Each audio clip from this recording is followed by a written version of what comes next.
meeting જે કરવાની છે ભાઈ મારે જાહેરમાં કહેવું પડે મીટિંગ છે આપણે દિયોદરમાં રાખવી પડે ખરાબમાં રાખવી પડે કે કોંગ્રેસ થિયરી રાખવી પડે કારણ કે અહીંથી જ વાત છે હવે પાલનપુર દાવાની જરૂર નહીં કારણ કે પાલનપુર આપણી સંખ્યાને હવે હેરાન કરવાની જરૂર નથી બરોબર છે ભાઈ એટલે આપણે દિયોદર જ સ્થળ રાખા હાથો ના કરો દિયોદરની મીટિંગમાં સંમત છો ને હવે નાજીભાઈ તમે તારીખ ફાઇનલ કરો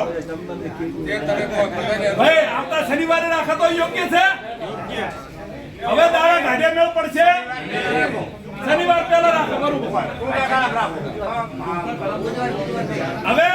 ભાઈ શુક્રવારે આપણે મીટિંગ રાખા હતા ભાઈ શુક્રવારે મીટિંગ રાખા હતા અને કલેક્ટર ઓફિસે જે રાખા હતા નાયબ કલેક્ટર ની ઓફિસે આપણે બધાને આવવાનું છે તમામ ટ્રેક્ટરો ભરીને આપવાનું છે કોઈના બાપની ઓફિસ આપણા ખેડૂતોની ઓફિસ છે આ નેતાઓએ અને આ અધિકારીઓએ આપણને ફક્ત 22 રૂપિયા પર જંત્રીના ભાપા આપેલા છે બીજું કોઈ સ્થળ આપણે પસંદ કરવાનું નથી આપણે કલેક્ટર સાહેબશ્રીની ઓફિસે આવેદન પત્ર આપશે બીજી વખત આપણે થરાદ કેટલા વાગે નીકળવાનું છે થરાદથી ગાંધીનગર એ આવેદન પત્ર આપવાનું છે સાથે સાથે સાહેબને પણ સંખ્યા બતાવવાની છે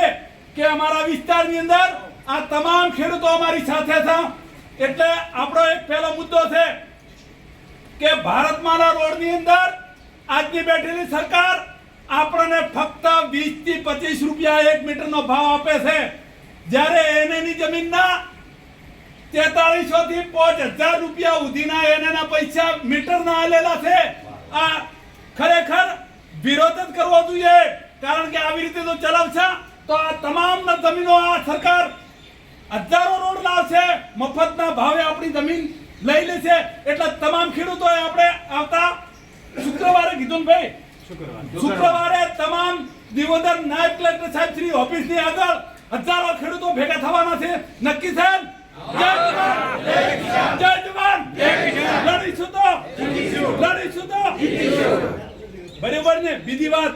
આપણે ગાંધીનગરનો પણ આયોજન કેવી રીતે કરવાનું છે આપણે થરાદથી જે આપણે શુક્રવારે મીટિંગ છે એની અંદર નક્કી થશે કઈ તારીખે નીકળવાનું છે થરાદથી આપણી રેલી ચાલુ થશે ટ્રેક્ટર દ્વારા અને સીધી પાટણ વિભાગમાં જશે પાટણના ખેડૂતોને સંમતિ લઈ તારીખ નક્કી કરી ના બધા જોડાતા જશે થરાદથી તમામ ખેડૂતો પાટણ સુધીના જોડાતા જઈને આપણે પાટણ વિશ્રામ કરવાનો છે દિયોદરથી નીકળશે પછી એક દિવસ આપણે પાટણ રોકાશે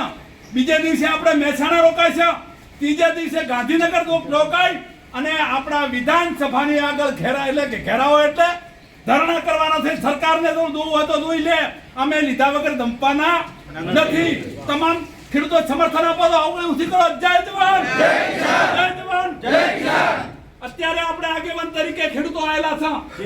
આપણે તારીખ ફક્ત નક્કી કરવા માટે પાટણ વિભાગના ખેડૂતોને પૂછવાનું છે મહેસાણા વાળા ખેડૂતોને પૂછવાનું છે અને ગાંધીનગર વાળા ખેડૂતોને પૂછવાનું છે એ સમર્થન આપશે એ દિવસે આપણે આ રેલીનું પણ આયોજન તારીખ પણ આવતી શુક્રવારે નક્કી કરી નાખશે અત્યારે આપણે લેખિત રૂપે આંદોલનના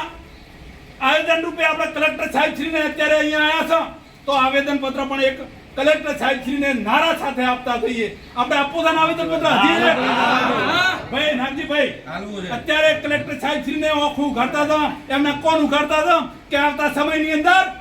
ગાંધીનગર તો છે અને આ મોકો પડશે આજની બેઠેલી સરકારને કદાચ વિસાવદર વાળું થશે યાદ રાખજો આવતા સમયની અંદર આ પક્ષવાળાને ભોગવવું પડશે જય જવાન જય કિસાન જય જવાન જય કિસાન